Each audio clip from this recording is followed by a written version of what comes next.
Shalom, Apostle Tahar coming back at you once again with this truth, giving all praise to Yahweh B'Shem Yahweh Shai. And I'm going to entitle this,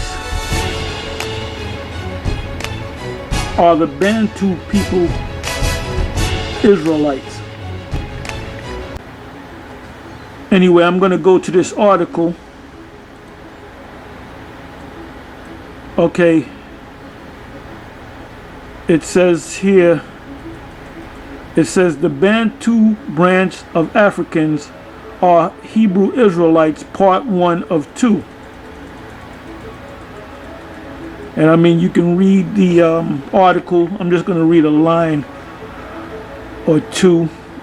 It says, in this post, I would like to establish the fact that Bantu branch of Africans generally concentrated in sub-Saharan part of the continent, which is Africa, and their related family branches are actually descendants of the Hebrew Israelites, identifying the Bantu as the descendants of the Israelites extremely important. Having the understanding that the Bantu are Israelites is integral in order to gain a broader and more accurate comprehension of who the Israelites are, where their descendants are located, and what contributions they have made to the world. And you can read the rest of the article, and I'll leave the link in the description box. Pierre Mendès France. Tu es en France depuis quelques générations, je te l'accorde. Mais est-ce qu'il y a beaucoup de Dupont, de Durand, de Poujade qui ont apporté leur sang, n'est-ce pas, avec le tien? Est-ce que tu t'es mélangé à la communauté française? Non. Eh bien, c'est toi le raciste. C'est toi le raciste, puisque tu n'as pas voulu te mélanger. Tu es venu te mettre dans la communauté française. Tu es venu profiter de la communauté française, de tout ce qu'elle t'a apporté, de cette générosité. Tu en as profité, tu t'es enrichi, tu t'es développé et tu es resté là. Il faut arrêter cela.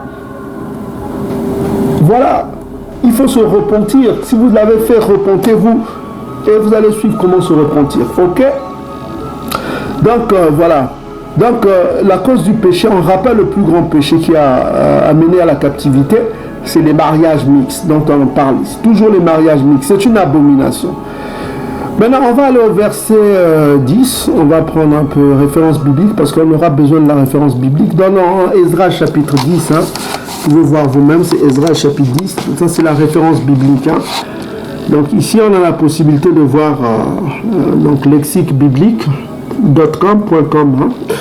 Donc on est dans Ezra chapitre 10. On va lire avec vous. Donc pendant qu'Ezra, pleurant, prosterné devant la maison de Tatanzambi, faisait une prière et cette confession, il s'était rassemblé auprès de lui une foule très nombreuse des gens d'Issolélé, c'est-à-dire les Bantous s'étaient rassemblés devant Ezra, hein, Ezala. Donc voilà. Donc hommes, femmes, dit-il, et enfants, et le peuple répondait d'abondantes larmes. Donc le peuple pleurait parce qu'ils étaient dans la souffrance. Donc ils sont en train de rentrer dans un pays qui a été détruit, y compris le temple est détruit.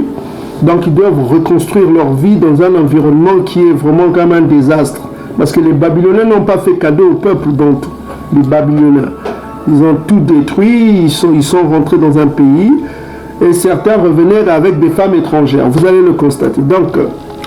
Donc Tikenia, on dit Sikenia, fils de Géel, je lis comme c'est écrit, hein, d'autres fils de Elam, prit la parole et dit à Ezala.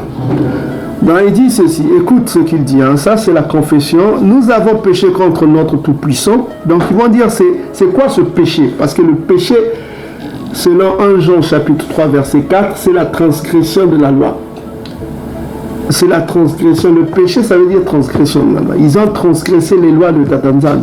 Donc quand vous allez même dans Sophonie chapitre 3 verset 10 à 11, on vous dit ceci que voilà, Au-delà du fleuve de l'Éthiopie, mes adorateurs, mes dispersés m'apporteront des offrandes. Donc on dit, en ce temps-là, tu n'auras plus à avoir honte de toutes les actions par lesquelles tu as péché contre moi. Donc on accuse ce peuple dispersé au-delà du fleuve de Couche d'avoir péché contre Tatanzambi. Qu'est-ce qu'ils ont fait? Ils ont transgressé contre les lois de Tatanzambi. Et s'ils l'ont fait, c'est que la loi leur a été donnée. Ok? Selon le psaume 147, verset 19 à 20. La loi a été donnée à ce peuple qui est dispersé au-delà du fleuve de Couche. Donc, ici, qu'est-ce qu'on constate? Ils sont en train de se confesser leurs péchés. Ils cherchent la repentance, ils cherchent la grâce de Tatanzambi. Là, on voit bien que la grâce a existé bien avant Isaïe.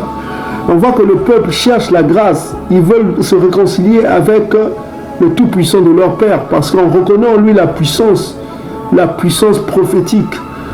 On reconnaît sa puissance prophétique. On ne peut pas se détourner de Tatanzambi. C'est comme l'histoire de Abi Yona, que vous appelez Jonas. Il voulait fuir Tatanzambi. Mais il ne savait pas que partout où il allait, il apportait le malheur. Le peuple bantou croyait qu'en se réfugiant en Afrique, au-delà du fleuve de Couche, ils n'auront plus de malheur. Mais eux, les bantous voulaient fuir Tatanzambi. Si vous lisez le livre de Jérémie, il disait, retournant alors en Afrique, là on ne verra plus de guerre, tout ça comme ça, on n'aura plus de famine. Ben, ils sont venus, ils ont apporté la malédiction. Parce qu'ils voulaient fuir Tatanzambi, ils voulaient fuir leur responsabilité d'être le peuple élu. Voilà quoi. Donc on dit ici que nous avons abandonné notre Tout-Puissant en allant à des femmes étrangères. Nous sommes ici dans Ezra chapitre 10, verset 2.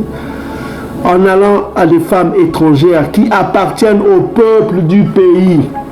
Mais Israël ne reste pas pour cela sans espérance. Maintenant, ils vont demander, ils vont dire qu'est-ce qu'ils vont faire. Faisons maintenant une alliance avec notre Tout-Puissant pour le renvoi de toutes ces femmes et leurs enfants. Et leurs enfants. C'est-à-dire les enfants qui sont nés de ces unions mixtes. Vous commencez à comprendre ces enfants métissés entre Bantou et les Cananéens. On va donner la liste des pays qui ont été métissés. On va le voir que parmi eux, il y a des Édomites, il y a même des Égyptiens. Donc les enfants métissés là devaient être renvoyés avec leur maman. Vous commencez à comprendre la dureté. Aujourd'hui, ça va choquer les gens. Oh, mais c'est incroyable, qu'est-ce que tu fais là? Tu renvoies ton propre fils que tu as eu et la femme. C'est une abomination. Qu'est-ce que tu enseignes? Ici, le chrétien dit du moins, je n'accepterai pas ça. On voit que, pourquoi ils le font ici? Ils disent bien c'est pour apaiser la colère de Tatanzambi. Donc le peuple est sous l'emprise de la colère de Tatanzambi. Les gens se plaignent, oh rien ne va au Congo, oh Kakanzala, Kakasatou, Kakaboye, ah malade, ah mais souvenez-vous d'abord que vous êtes un peuple soumis à la loi.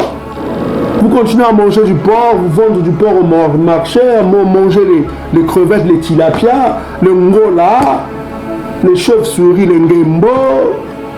Certains même, j'entends dire, mange même le ngando, c'est-à-dire, comment on appelle ça? Ben, on dit le ngando, crocodile. C'est des abominations, c'est une abomination. Vous continuez à pécher, vous demandez au Tout-Puissant de vous aider. Mais c'est des conneries, ça. Abandonnez d'abord le péché, et puis comme ça, vous aurez la récompense. Cela va précipiter le retour de Congo. Mais vous continuez à pécher, vous vous complaisez dans ce péché, vous dites... C'est-à-dire que, écoutez mes frères et sœurs, nous avons été greffés avec la loi de Tatanzambi. Vous comprenez? Je vous donne juste comme une parabole. Hein. Nous avons été greffés à la loi de Tatanzambi. Donc chaque fois que nous faisons un péché, chaque fois que nous nous détournons de cette loi, il y a une tumeur qui sort. Et cette tumeur nous détruit. Vous comprenez ce que ça veut dire? Je vous donne une représentation. Donc pour que nous vivons en bonne santé, il faudra que nous soyons toujours en train de pratiquer les lois de Tatanzambi. Vous comprenez ce que ça veut dire? C'est dans l'alliance. Nos parents ont scellé l'alliance avec Congo. Nous ne sommes pas étrangers à cette alliance, nous sommes soumis à l'obéissance à cette alliance. Nous ne devons pas nous détourner. Donc ici on dit que nous avons péché contre notre Tout-Puissant. Nous sommes dans Ezra chapitre 10 verset 2. Vous trouverez ça aussi dans les apocryphes. Hein. Dans ceux qui ont une Bible en anglais, ils pourront lire First Ezra, 1 Ezra chapitre 8, verset 92 jusqu'à 96. Hein. Donc j'ai ici la Bible en anglais, la Bible que vous connaissez vous-même déjà, de 1611. Hein.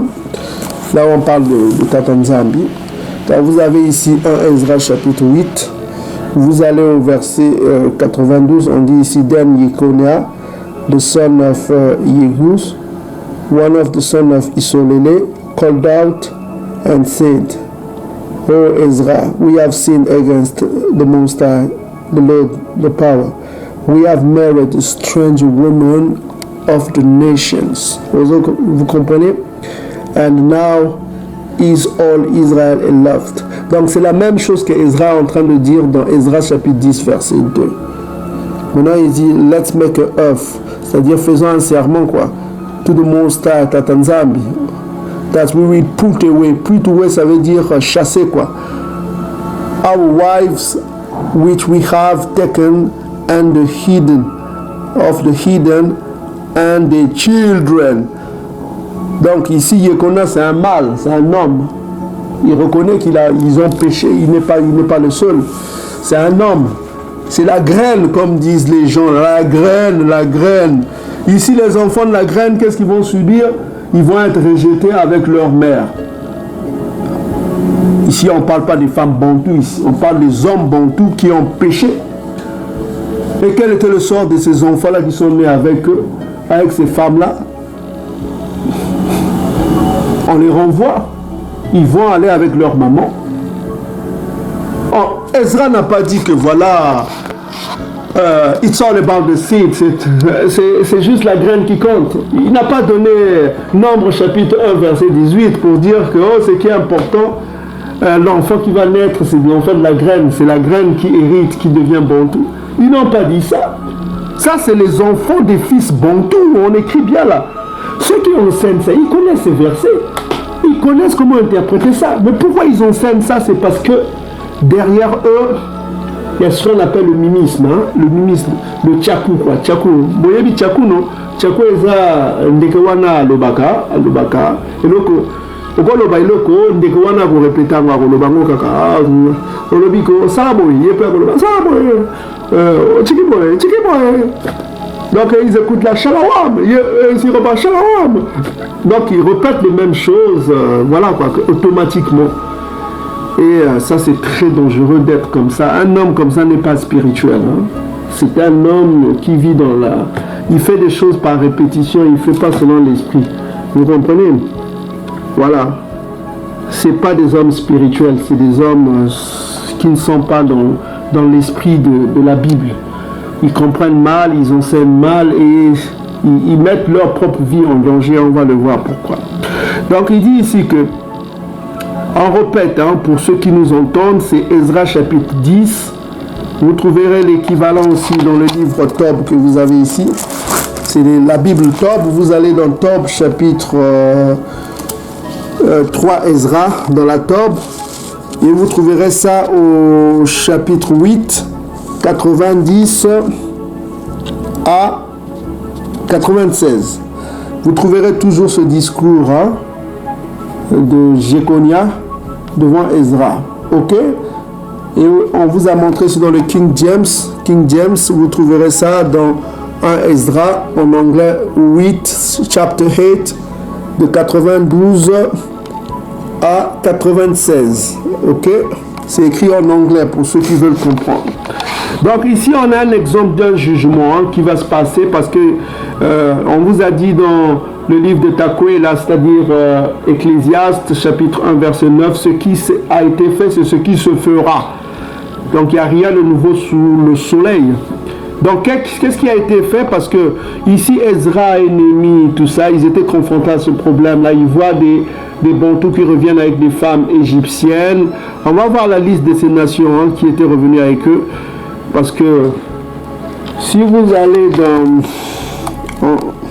Donc voilà, nous sommes ici dans les apocryphes, Bible Top 3 Ezra chapitre 8 verset 65. On va voir la liste. Il donne plus de précision ici. On donne la liste des nations qui étaient concernées. Donc que cela fut accompli, les chefs s'approchèrent pour dire: la nation d'Israël, les chefs, les prêtres, les lévites, les chefs, les prêtres. Souvenez-vous, dans Nombre chapitre 1, verset 4, on a dit que les chefs, c'est les hommes, hein? Les chefs des tribus, c'est les hommes. Donc on parle des hommes ici. Et on va voir qui était concerné. On ne parlait pas, les hommes, c'est la graine, quoi. La graine, comme disent les partisans de leur doctrine à la con, là. Donc on voit les hommes, les chefs. Dans 1 Esdras chapitre 8, 18, on vous a bien dit que c'est l'homme qui est le chef de la famille. Ok? Et on vous a appuyé cela avec 1 Corinthiens chapitre 11, verset 3. C'est l'homme qui est le chef. Donc ici on dit, on est ici dans 3 Esdras, les apocryphes.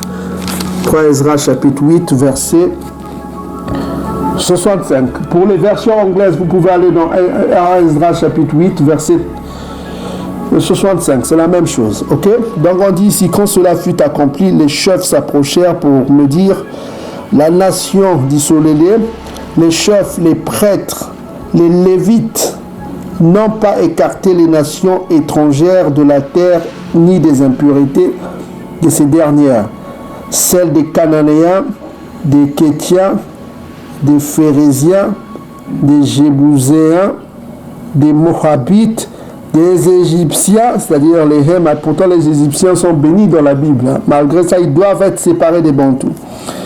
Et des Idumiens, c'est-à-dire les Édomites. Ok? En effet, eux et leurs fils ont cohabité avec les filles de celles-là. C'est-à-dire les Bantous ont cohabité avec les filles de ces peuples-là. La sémence sainte s'est mêlée aux nations étrangères, c'est-à-dire le Zala. L'ADN, la sémence, c'est-à-dire la graine, s'est mêlée aux nations étrangères. Et la terre et les chefs et les grands chefs d'Israël ont participé à cette violation de quoi? De la loi dès le début de cette affaire. Donc on a cité les listes des nations là. Donc on a les Moabites, les Maghrébins là, les Berbères, hein, les Touaregs et compagnie, les Moabites. On a les Égyptiens, les Africains, les Ghanéens, les Guinéens, tous ces Hémites là, ces Chamites de l'Afrique de l'Ouest. Donc, on a des Cananéens Tutsi, donc c'était vraiment les désordres. Donc, les Bantous se sont mariés avec ces peuples-là, même les Édomites européens. Ils revenaient avec des femmes Édomites européens. C'est des Bantous, hein, c'est la graine. Et on voit que ici on parle de renvoi des femmes étrangères et de leurs enfants. Et on va au verset 90. On dit bien que, voilà, selon les jugements de Ezra, ils ont été renvoyés, les femmes et leurs enfants. Vous voyez, fasse jurer devant Tatanzambi de renvoyer toutes nos femmes issues des étrangères avec leurs enfants, avec leurs enfants, avec leurs enfants, les femmes étrangères issues de ces mariages avec leurs enfants. Donc voilà, dans de Tatanzambi, ils étaient obligés de renvoyer les femmes étrangères, c'est-à-dire les femmes africaines qu'ils ont eues. Ils ont ramené les femmes ivoiriennes, les femmes sénégalaises, maliennes, d'autres ramenaient les femmes Tutsi. Donc c'est la beauté quoi, ces Bantous-là revenaient avec leurs enfants et avec les enfants. Donc on voit que cette captivité a été concernée aussi ces nations-là, ils sont allés aussi en captivité. Voilà, ces nations étaient en captivité perse aussi. Il n'y avait pas que les Bantous qui ont subi la captivité perse. Donc s'ils revenaient, puisqu'ils revenaient de la captivité, s'ils revenaient avec des enfants issus avec des femmes, c'est que les Noirs là aussi étaient captifs. Des Perses. Est-ce que vous commencez à comprendre? Donc le livre d'Ezra va donner encore plus de détails, on va lire. Donc alors, chez les Kanya, fils de Yehel, d'entre les fils, nous sommes dans Ezra chapitre 10 verset 2, prit la parole et dit à Ezra: nous avons péché. Il dit que nous avons péché contre notre tout-puissant Tata Nzambi en nous alliant à des femmes étrangères qui appartiennent au peuple du pays. Mais Israël ne reste pas pour cela sans espérance. C'est-à-dire, il parle de repentance. Donc, faisons maintenant une alliance avec notre Tout-Puissant pour qui? Pour le renvoi. C'est-à-dire kick-off en anglais, c'est-à-dire chasser quoi. De toutes ces femmes. C'est-à-dire, là, on a donné la liste dans 65, dans le livre apocryphe, on a donné la liste de ces nations-là. Les Moabites, les Maghrébines, les Touaregs, les Berbères, voilà. Les Moabites et les Ammonites. Il fallait les chasser, ces femmes-là. D'autres sont revenus avec les femmes africaines, sénégalaises, maliennes, avec les enfants. Ils ont fait des enfants avec. C'était des Bantous. Hein. Est-ce que ces enfants-là n'étaient-ils pas issus de la graine? Mais pourquoi ici on parle de leur envoi? Réfléchissez un peu. C'est vraiment idiot la doctrine de Nombre, chapitre 1, 18. Vous comprenez comment c'est idiot? Là, on voit un exemple de jugement et de séparation. Comment pouvez-vous enseigner, franchement? Vous vous réveillez le matin, vous faites des enseignements que vous savez bien que vous êtes en contradiction avec Tata Nzambi, avec sa loi. Vous êtes en train d'enseigner cela avec joie, quoi. Oh, c'est la graine qui compte, c'est pas la terre. Et vous avez la joie, vous ouvrez vos dents avec joie en faisant des vidéos sur YouTube en disant au peuple que c'est ainsi, il faut faire comme ça. Et vous allez être puni si vous ne vous repentez pas. Mieux vaut s'humilier. L'humiliation précède la gloire. Mieux vaut quelqu'un qui s'humilie, qui fait sa vidéo, qui dit que voilà, j'ai enseigné l'abomination, je demande pardon au Père, je demande pardon au Tout-Puissant, parce que j'ai enseigné l'abomination. J'ai enseigné que c'est la graine qui est importante, elle est importante, donc l'enfant issu de la graine bantou, elle devient bantou. C'est-à-dire un métis issu de la graine bantou devient bantou. Donc je demande pardon, je me repens, j'ai enseigné le mensonge, que Tata Nzambi me pardonne. Ça fait partie de la grâce, tu seras pardonné, cela a été fait parce que tu t'es humilié et tu t'es repenti et tu seras pardonné. Mais si dans l'orgueil, c'est-à-dire ces gens-là sont orgueilleux sur YouTube, là, vous verrez, ils ne vont pas se repentir. Ils vont continuer à enseigner, hein, ils vont être orgueilleux, ils vont continuer à enseigner comme si rien n'était. Hein. Ils écoutent ce que je leur dis ce soir. Je leur dis la vérité, ce que je leur dis. Hein. Votre nom sera effacé du livre de vie. Pourquoi? Ça sera effacé du livre de vie. Parce que vous avez enseigné une grande abomination. Ici, on parle des mâles bantous, des graines, comme ils disent, la graine. On ne parle pas de la terre, des femmes bantous, hein, qui ont commis cette abomination. C'est des hommes bantous. Ils disent, nous avons péché contre notre Dieu.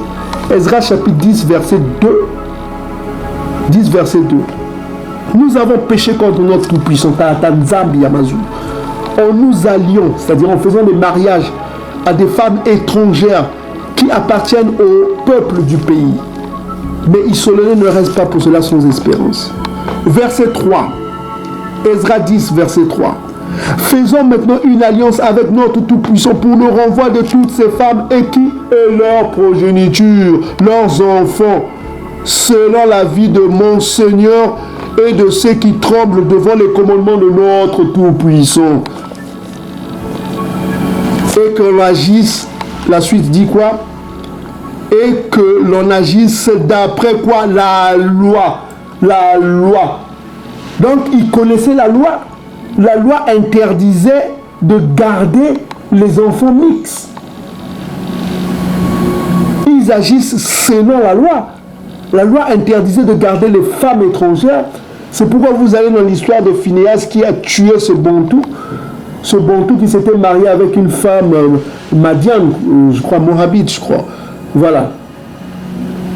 Il a été tué par Phinéas. Et Tata Nzambi s'est réjoui de cela.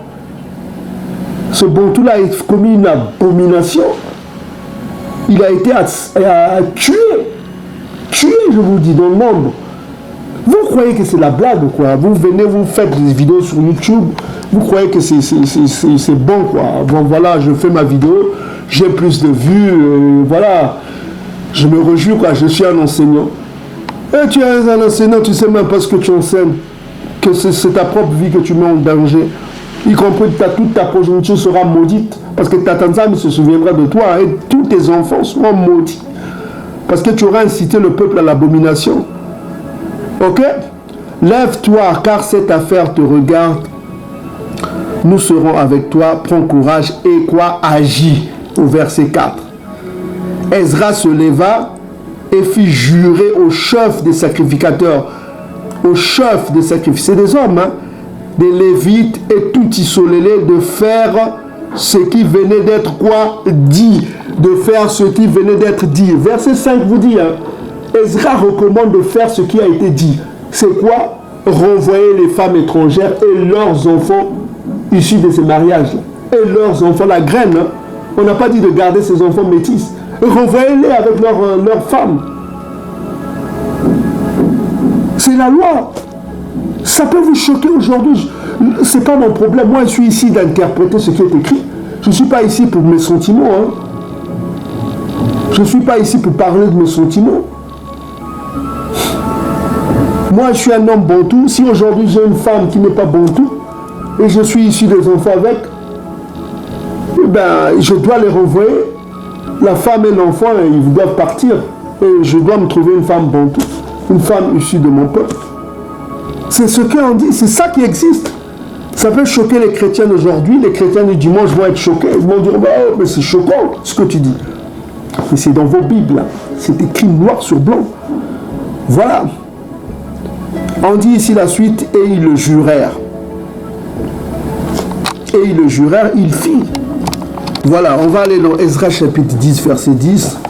On dit ici, Ezala, le sacrificateur, se leva et leur dit, vous avez péché en vous alliant à des femmes qui étrangères.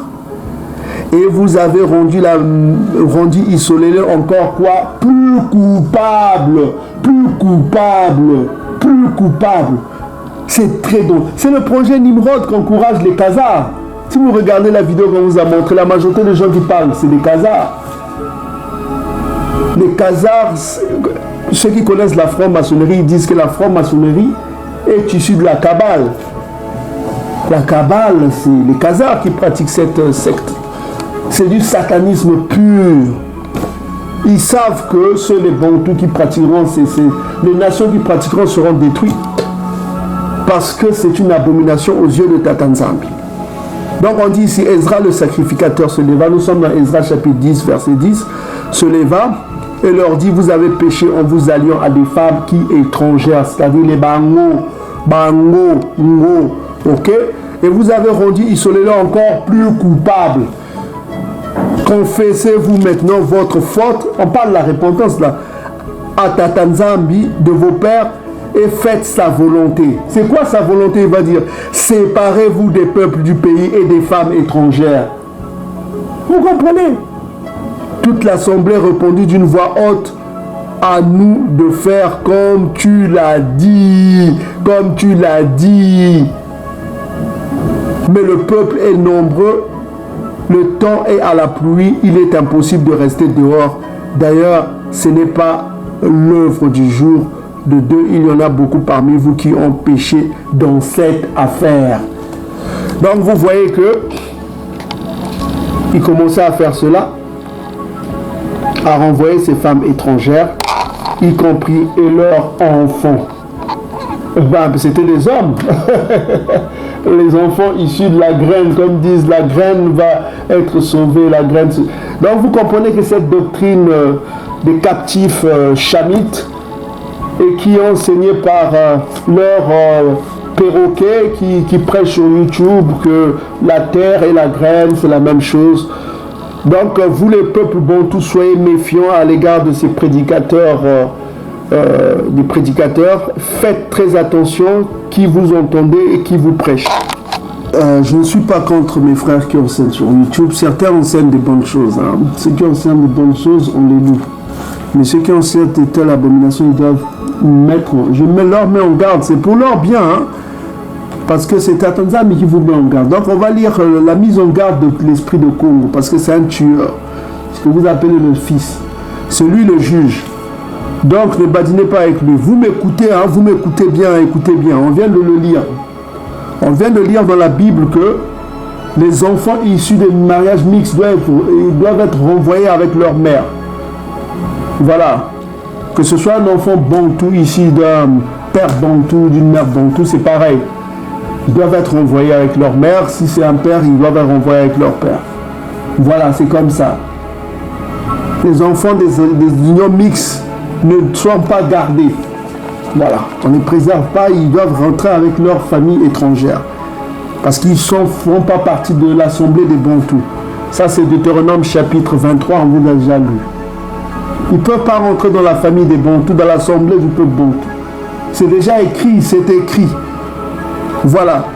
Donc, ceux qui enseignent que voilà, il suffit d'être Bantou, ton enfant héritera, on vient de prouver le contraire avec ce qui s'est passé au temps de Ezra.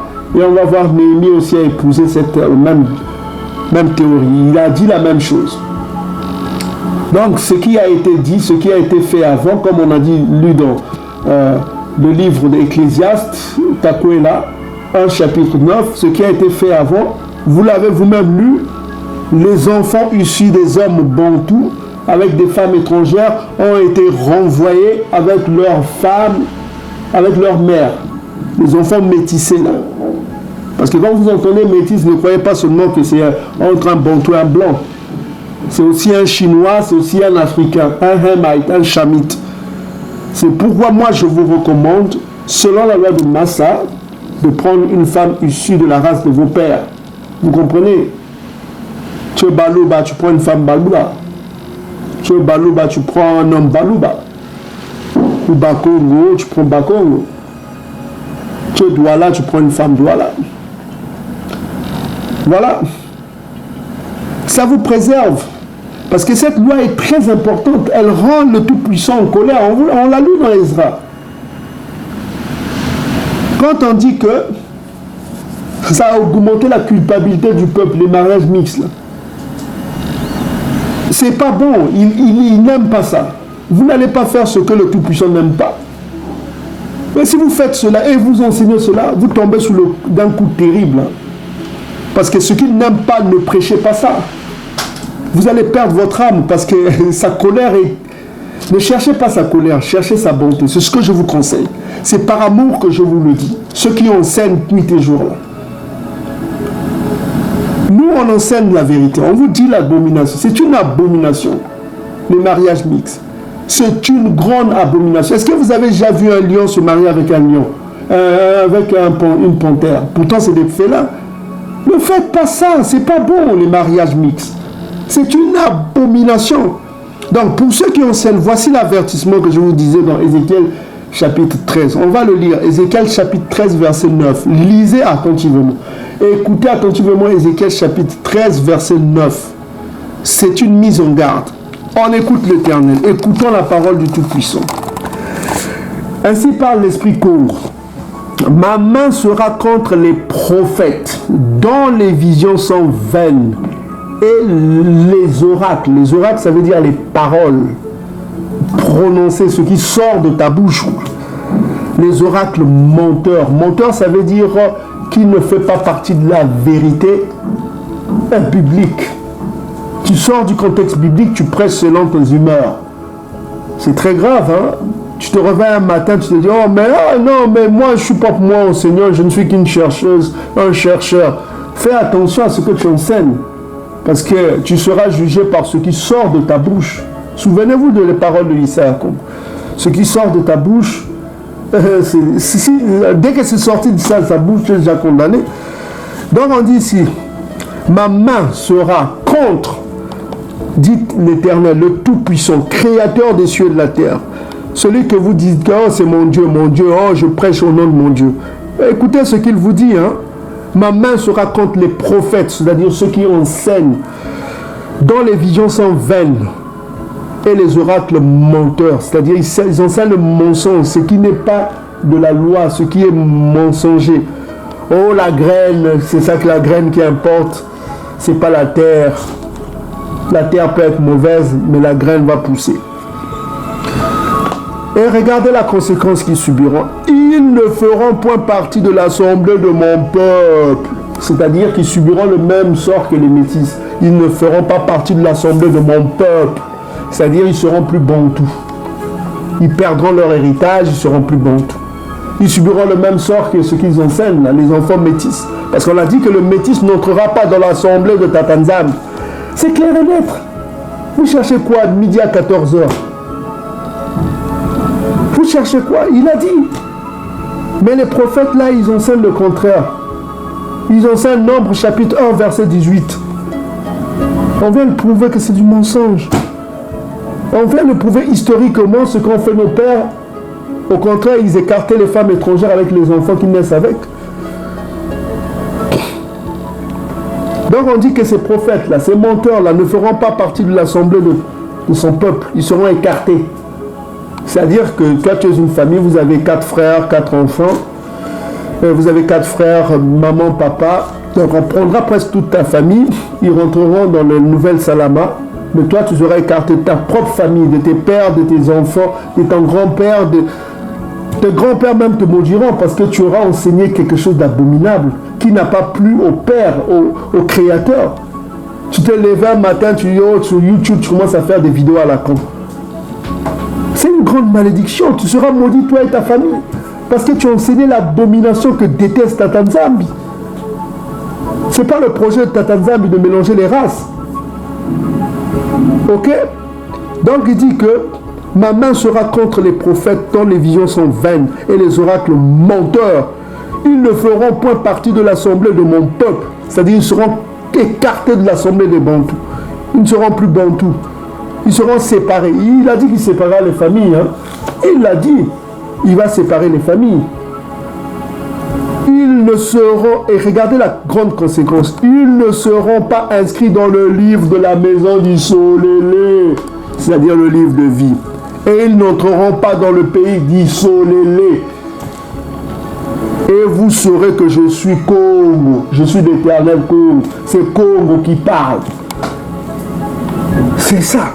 Ces gens-là ne feront pas partie de la maison d'Isolélé. Ils seront écartés, ils n'entreront pas dans le royaume aux 12 portes.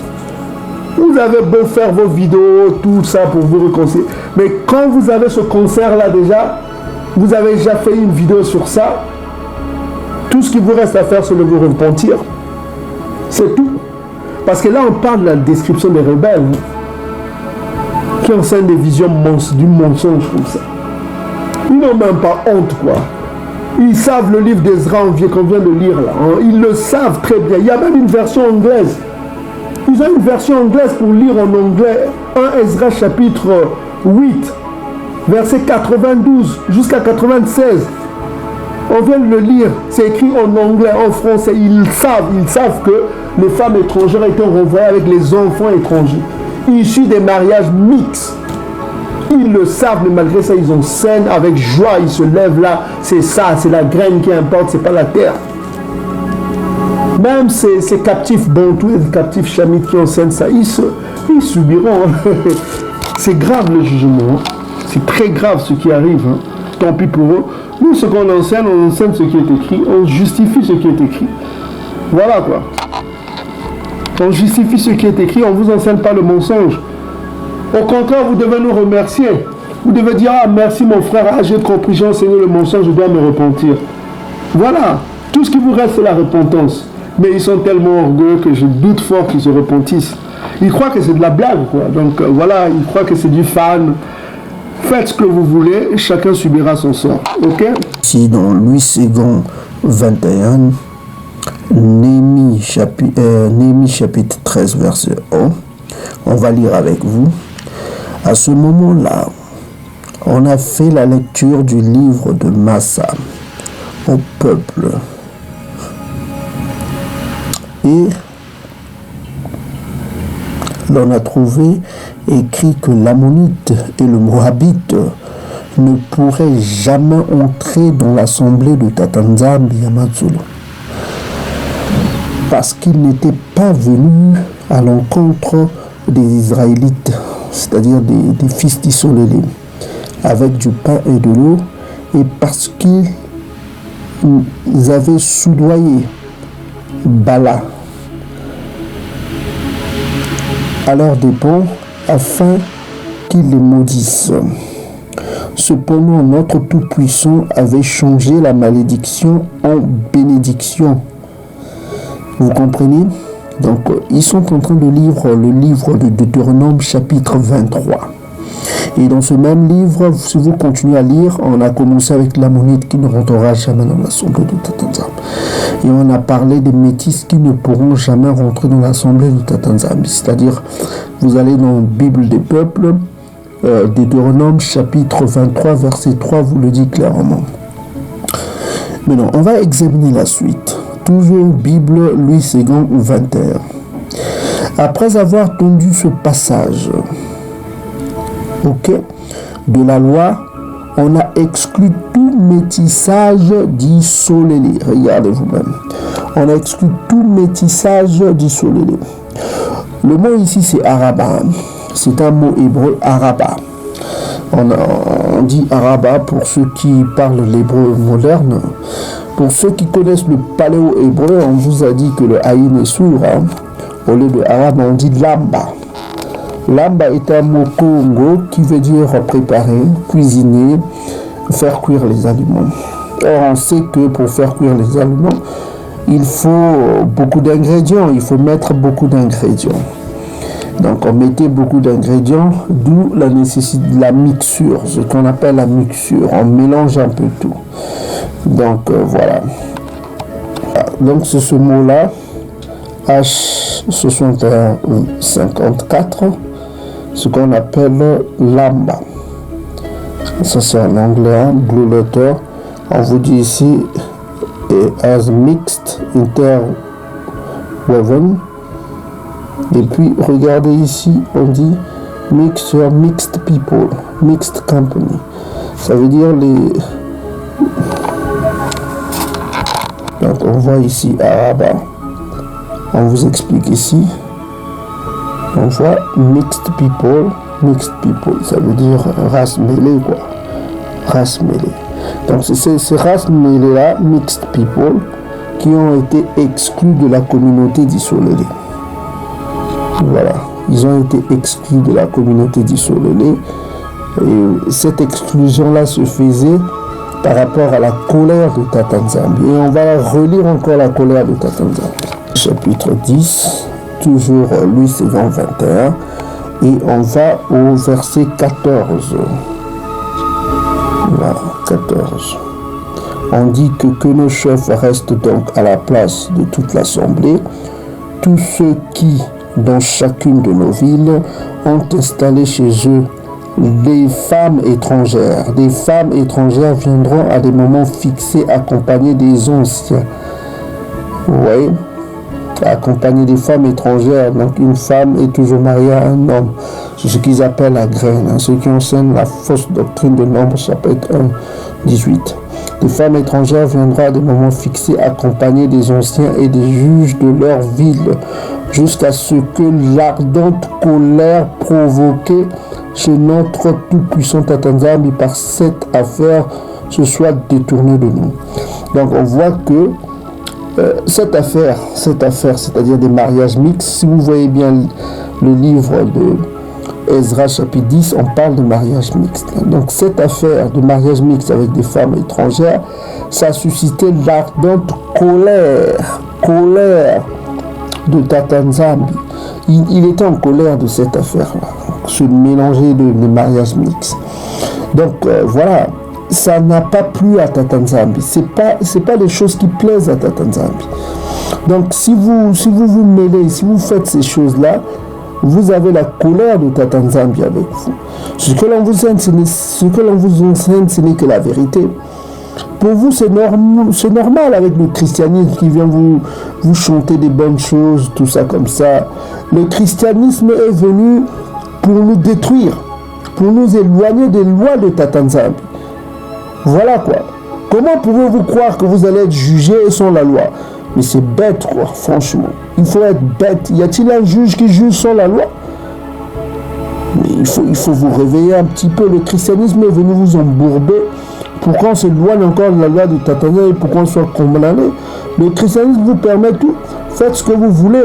Ça c'est le Jésus édomite là.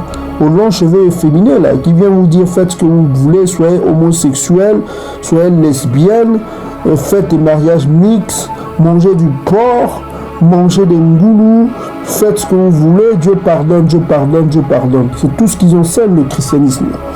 C'est du n'importe quoi. Donc, fouiller le christianisme à la con, là, ça nous détruit, ça détruit le peuple bantou, ça nous éloigne de notre Créateur, c'est tout. C'est ça le danger du christianisme. C'est l'Ancien Testament, le Tout-Puissant a changé, il a changé. Dieu a tant aimé le monde. Il n'y a plus ni grec, ni juif, on doit se mêler, on se mêle. C'est des conneries ça. Alors, on va lire la Bible, ce qu'il dit. Malachie chapitre 3, verset 6. Malachie chapitre 3, verset 6. Qu'est-ce qui est écrit? Je suis Tatanza Biamatsuru. Je ne change pas. Lisez vous-même. Malachie chapitre 3, verset 6. Je ne change pas et vous, descendants de Yacouba, vous n'avez pas été détruits. Regardez, je ne change pas. C'est tout. C'est tout. C'est la vérité. Réveillez-vous, rejetez le christianisme bête là. Ok? On est toujours Néhémie chapitre 13, on va au verset 23. Donc on dit ici, à cette époque j'ai vu les Bakongo, c'est-à-dire les Yaoundé, Bena Yaoundé, les Bakongo, qui avaient pris des femmes asdoniennes, ammonites, moabites. Dans la liste, on parle des juifs, des bantous, qui ont pris des femmes étrangères. Toujours la même chose qu'Ezra avait dit. La graine, ce qu'ils appellent la graine. Ils avaient pris des femmes étrangères. Ok? La moitié de leurs fils parlaient l'astonien et ne savaient pas parler le kikongo, la langue Congo. Voilà. Donc, ils ne connaissaient pas la langue. Ils ne connaissaient que la langue de tel ou tel peuple. Et je leur fis des réprimandes, c'est-à-dire qu'il leur fait les reproches, quoi. Et je les maudis. Vous voyez, le prophète maudit son propre peuple, là. Il est maudit. Ok? J'en frappais quelques-uns, donc il commençait à les tabasser, quoi. Tellement que c'était une abomination. Je leur arrachais les cheveux et je leur fis jurer au nom de Tatanzami en disant: vous ne donnerez point vos filles à leurs fils, et vous ne prendrez pas leurs filles, ni pour vos fils, ni pour vous. Donc on voit que Tatanzami agit avec deux, qu'ils appellent la graine et la terre. Il ne fait pas la distinction. Vos filles, vos fils ne donnez pas. C'est tout, point barre. Vous ne prendrez pas leurs filles. N'est-ce pas en cela qu'a péché Salama, roi d'Issolélé? Donc on voit que Salama avait commis ce grave péché aussi, de mariage mixte. Il n'était pas exclu, c'est ce qui a apporté la division du peuple, le split. Et cette division-là, nous endurons toujours. Ça nous pèse toujours. Ça nous pèse toujours, la division du peuple. Cette division, l'union ne viendra que quand viendra Isaïa. C'est là Ézéchiel chapitre 37. C'est Isaïa qui fera l'union encore. L'union, qui apportera le salam entre les tribus bantes. C'est à cause des péchés de Salama qu'il y a eu une scission. Vous comprenez? Parce qu'il a pris des femmes étrangères. Donc on dit que nous sommes Néhémie chapitre 13 verset 26. N'est-ce pas en cela qu'a péché Salama, roi d'Issolélé? Il n'y avait pas de roi semblable à lui parmi la multitude des nations. Il était aimé de Tatanzami et Tatanzami l'a établi roi pour tout Issolélé. Néanmoins, les femmes étrangères entraînèrent aussi dans le péché. Faut-il donc vous apprendre à ce sujet que vous commettez un si grand crime? Ça, c'est verset 26, 27 plutôt. Vous commettez un si grand crime. C'est quoi le crime? Vous péchez contre notre Tout-Puissant en prenant des femmes étrangères. C'est une abomination. C'est une abomination. On vous le dit clair et net. C'est une abomination quand vous commettez ça.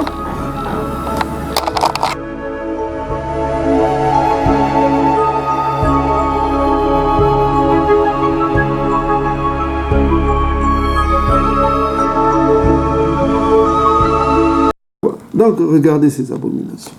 Donc, on va lire ici, on va lire le livre que Néhémie a lu devant le peuple. C'est Néhémie chapitre 13. On a lu il a lu Deutéronome chapitre 23. Hein. Donc, on va prendre la Bible des peuples.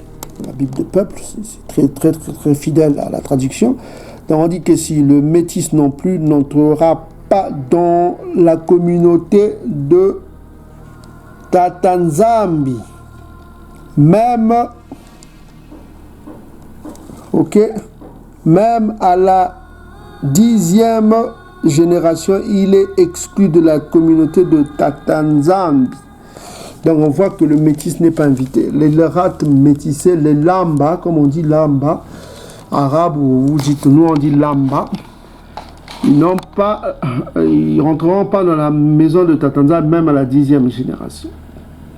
Ok, donc ils ne sont pas invités.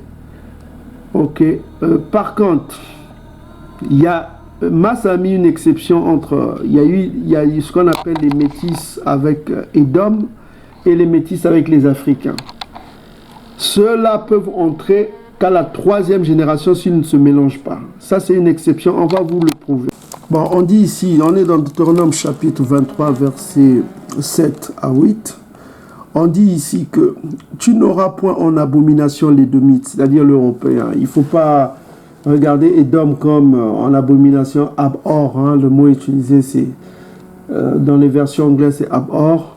C'est comme si regarder quelque chose nganzi, quoi. Vous comprenez un peu nganzi, ceux qui parlent le Kikongo comprennent.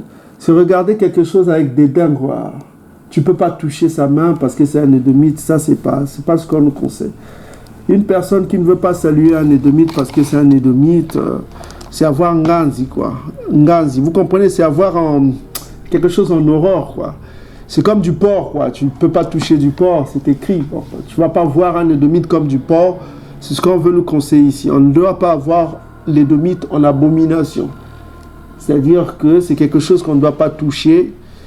C'est comme les Africains aussi, malgré qu'ils mettent les Nzoloko, qui disent comment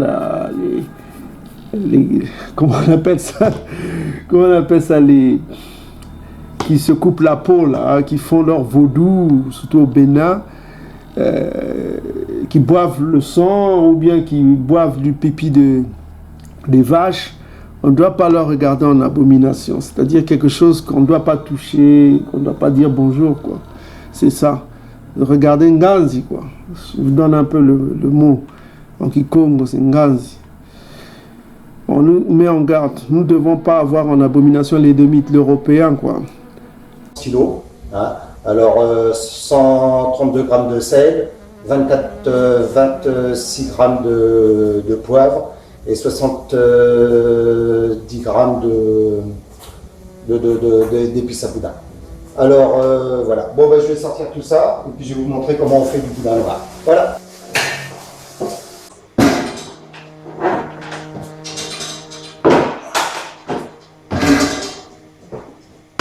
Alors là, je vais mélanger mon sang.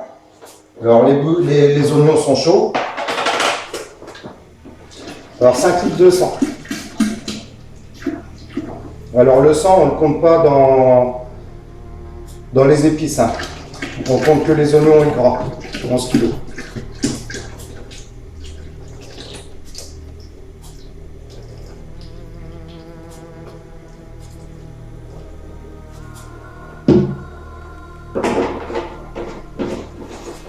Voilà, alors il y en a qui rajoutent de la crème.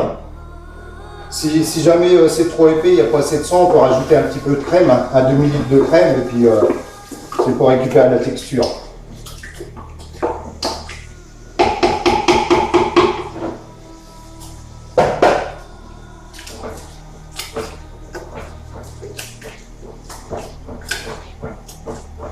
Voilà, il faut bien brasser pour bien tout mélanger. Une fois c'est rempli, et ben le boudin va être à chaque fois il faut remuer parce que le gras il a tendance à descendre au fond.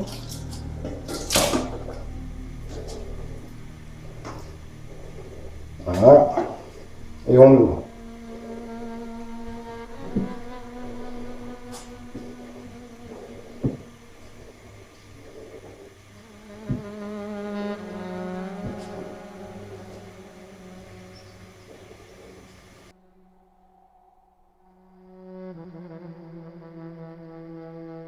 Bon voilà, Alors là, le boudin, je pense qu'il est cuit. Je vais vous montrer comme tout à l'heure. Là, je prends une brasse, je pique. Bon, il n'y a rien qui sort. Il est cuit. Bon, bah alors là, maintenant, je vais le sortir. Alors, je vais vous en montrer un, puis après, ça sera pareil pour les autres. Hein? Alors, il faut bien les prendre. Qu'il n'y ait pas trop de longueur, parce que sans ça, ça va casser. D'accord? Alors, je les mets là. Bon, voilà. Bon, il y en a encore dedans. Puis après, on les met en brasse comme ça. Alors, toujours avec une main, c'est pas évident. Voilà. On les range bien. Ouais, c'est chaud. Du pipi des vaches, on ne doit pas leur regarder en abomination. C'est-à-dire quelque chose qu'on ne doit pas toucher, qu'on ne doit pas dire bonjour, quoi. C'est ça. Regardez Nganzi, quoi. Je vous donne un peu le mot. En Kikongo, c'est Nganzi. On nous met en garde. Nous ne devons pas avoir en abomination l'édomite, l'Européen, quoi. Car il est ton frère, c'est-à-dire il est issu de Yiseka aussi.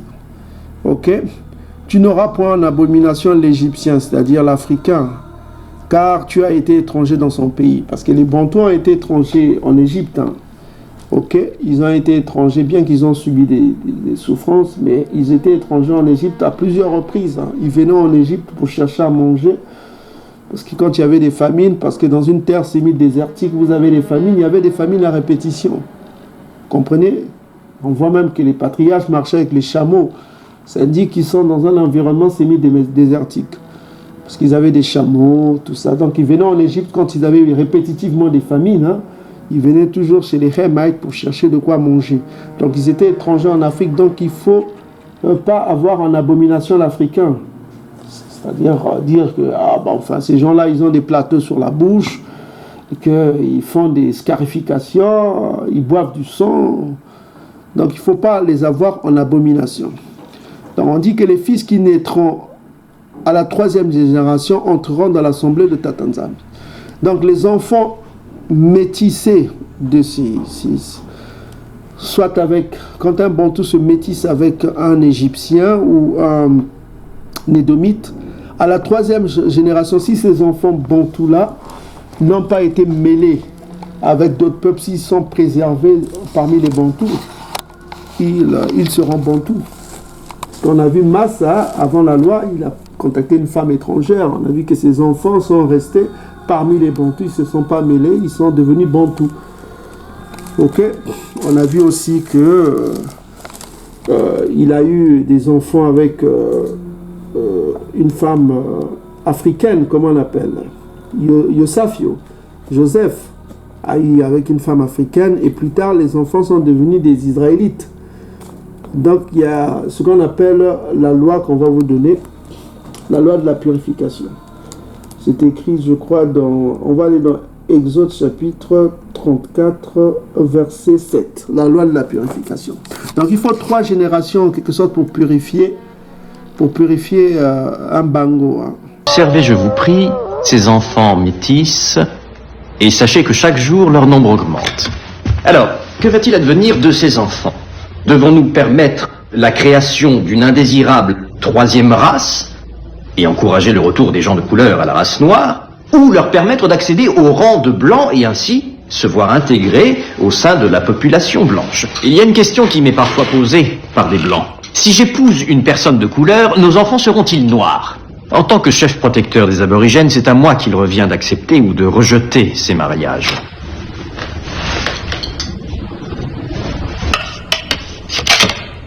Et voilà la réponse.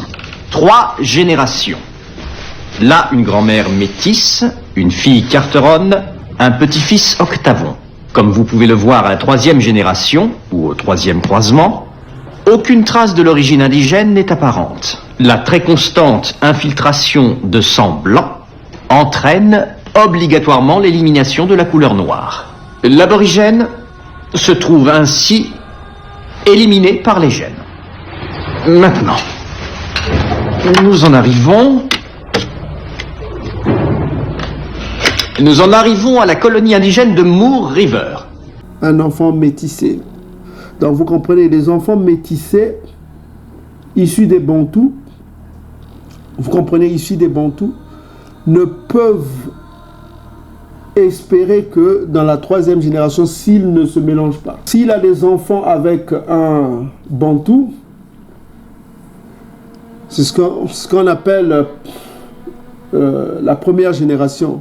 Ces enfants-là sera la deuxième génération. Si ces enfants-là qui naîtront de Bantou sont préservés toujours auprès des Bantous, c'est la deuxième génération. C'est la troisième génération de ces enfants-là qui pourront être considérés comme Bantous. Est-ce que vous commencez à comprendre? Ok. Et ici dans Exode chapitre 34, on va commencer à le verset 6, la loi de la purification. Parce que là, on parle de la purification des métis. Hein? Donc on dit, Tatanzambi passera devant lui et s'écria Tatanzambi. Non, je répète, excusez-moi. Tatanzambi, on est en Exode chapitre 34, verset 6 à 7. Tatanzambi passa devant lui, devant Massa, et s'écria Tatanzambi, le Tout-Puissant, miséricordieux, compatissant, lent à la colère, riche en bonté et en fidélité, qui conserve son amour jusqu'à 1000 générations. Ok? Et qui pardonne l'iniquité, la rébellion et le péché, mais qui tient point coupable pour innocent, qui punit l'iniquité des pères sur qui? Sur les enfants, sur les enfants des enfants, jusqu'à quoi? La troisième génération et à la quatrième génération. Vous voyez, la punition de l'iniquité se fait par 3 générations. Et parfois jusqu'à la 4e génération. Donc ça, c'est la loi de la purification,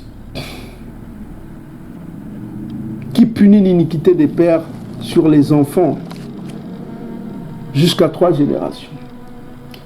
Donc la loi de la purification est importante. On vient de vous exprimer que les métis qui rentreront dans le royaume, ce n'est qu'à la 3e génération après la purification. Sinon, ils ne rentreront jamais.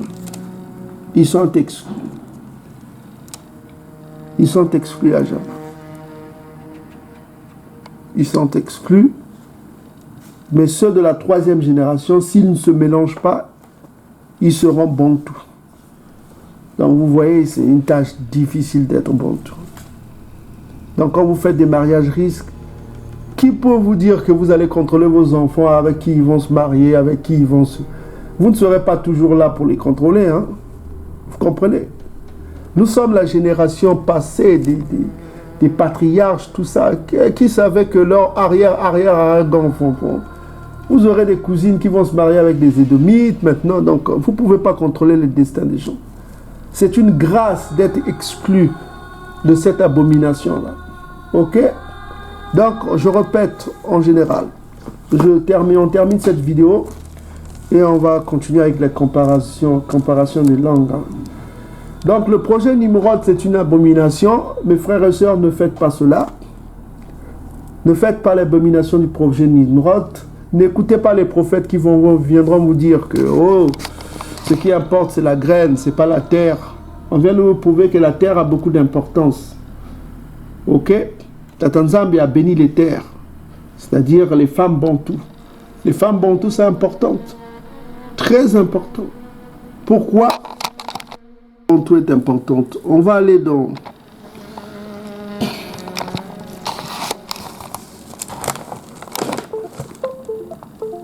la femme bantou est importante. Vous pouvez lire ici dans Ruth chapitre 4 verset 11.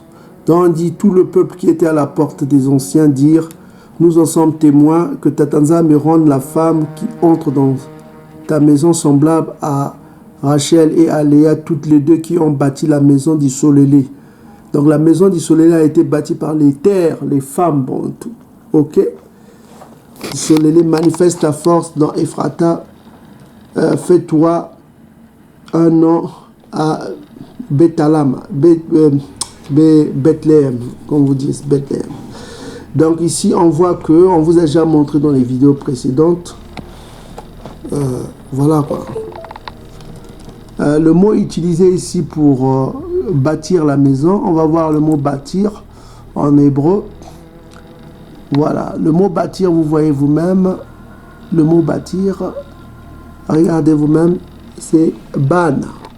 Bana. Bana. C'est un mot bantou, ça. Ça prouve encore que le livre là, c'est pour les bantous. Ok? Donc, ça veut dire bâtir, assurer la maison.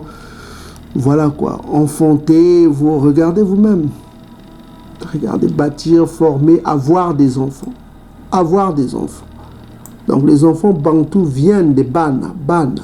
Bana. C'est les femmes bantous qui font les enfants bantous. Ok? Donc, la terre est importante.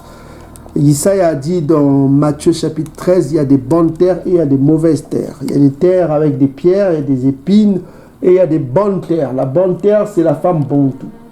Donc la bonne terre doit aller avec une bonne graine. Voilà, c'est ça. Donc il ne faut pas dénigrer les femmes bantou. Les bantous sont importants. On va le comprendre un peu dans Joël chapitre 2 verset 28. Après cela, je reprendrai mon esprit sur toute chair, c'est-à-dire la chair des bantous, c'est en Ésaïe chapitre 44 verset 1 à 4. Donc il donnera son esprit qu'aux bantous. Il ne donnera pas son esprit à tous les peuples. Il a dit qu'aux bantous, à la race des bantous. Après cela, je reprendrai mon esprit sur toute chair, vos fils, vos filles. Parce qu'il parle ici au verset 1, il parle de qui? Pourquoi il dit vos? Il dit sonnez la trompette en Tsiani, ok? Faites-la retentir sur ma montagne sainte. Il parle de la montagne sainte de Salama, de son peuple, si vous voyez bien le contexte. Donc il dit que vos filles, vos fils, donc il parle aux deux genres, la terre et la graine. Vos filles prophétiseront. Donc il y aura des prophètes bantous, que ce soit femmes ou hommes. Donc il ne faut pas dénigrer les femmes bantous, elles sont importantes dans notre communauté. Vos vieillards auront des songes et de jeunes gens des visions. Vous comprenez? Vos filles et vos fils. Donc, il y a eu des prophétesses bantous, les mamans Mafuta, les mamans Vita Kimba. Il y a eu des prophètes bantous. Ok? Les Simon Kimbangu, les Vita Kanga. Ok? Donc, on ne peut pas oublier que notre peuple est béni dans ce sens. Nous ne devons pas dénigrer nos femmes bantous. Et nous ne devons pas permettre que nos femmes bantous se marient avec des hommes étrangers. C'est une abomination. Une grande abomination. Et nous devons les enseigner à rester fidèles, à faire grandir les enfants bantous dans les proverbes selon les jours. En leur lisant les proverbes. Aujourd'hui, c'est le premier, vous lisez Proverbes chapitre 1.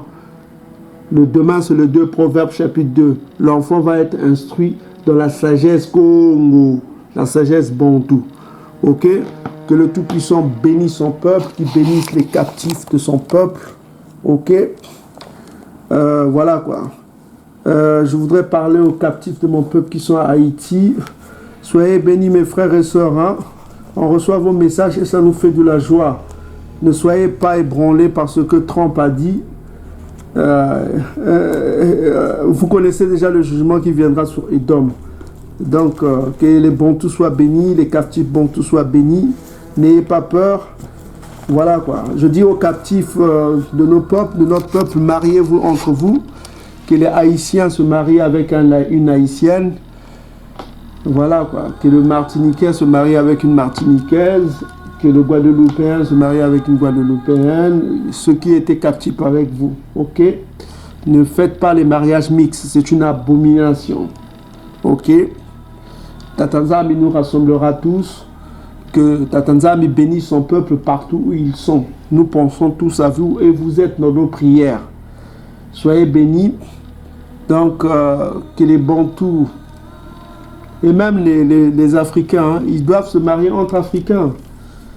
Les Ouest-Africains doivent se marier entre Ouest-Africains. C'est une bonne chose de préserver sa race. C'est ainsi que le monde doit exister. Le monde va exister ainsi. Un Chinois doit se marier avec un Chinois et une Chinoise. C'est juste comme ça. Un Édomite avec une Édomite. C'est comme ça que Tatanzami a créé les races. Finir cette parole avec cette citation dans notre site web Israélite Antique Bantou. Et puis on va revenir en force avec d'autres vidéos. Donc Siracide chapitre 13 verset 15 à 16. Hein. C'est dans la Bible Tob que vous avez chez vous. Hein. Vous pouvez lire dans les apocryphes. C'est une phrase qui m'a plu. Je veux conclure cette vidéo avec ça. On dit ici, tout être vivant aime son semblable. Ce que je vous ai dit, un Chinois doit se marier avec un Asiatique. Un Japonais avec un Japonais, un Édomite avec une Édomite, un Maghrébin avec une Maghrébine, un Sénégalais avec une Sénégalaise, un Peul avec un Peul, voilà, un Yoruba avec un Yoruba, un Béninois avec une Béninoise, ils font ce qu'ils veulent, ils ont des tribus chamis, des tribus. Chacun doit se marier dans sa race. Un Bantou avec une femme Bantou issue de la race de ses pères. Donc voilà. Siracide chapitre 13 verset 15 à 16, on va finir avec ça. Tout être vivant aime son semblable et tout homme son prochain. Toute chair, écoutez bien, toute chair s'unit selon son espèce et l'homme s'attache à son semblable. Point. Voilà. Donc c'est ça qu'il faut faire. Il faut éviter les mariages mixtes. C'est une grande abomination. Tant pis pour les chrétiens du dimanche qui diront « Ah, mais vous êtes raciste ». Le racisme, faites ce que vous voulez. Si c'est faites ce que vous voulez, nous, on enseigne ce qui est écrit. Après, celui qui fait ce qu'il veut, il fait ce qu'il veut. Voilà, point barre. Soyez bénis, peuple bon. Tous ceux qui nous écoutent, soyez bénis. Ceux qui sont fidèles à ce qu'on a dit, ils vivront. Mais ceux qui seront infidèles, ils mourront. Chacun verra de ses propres yeux. Matondo.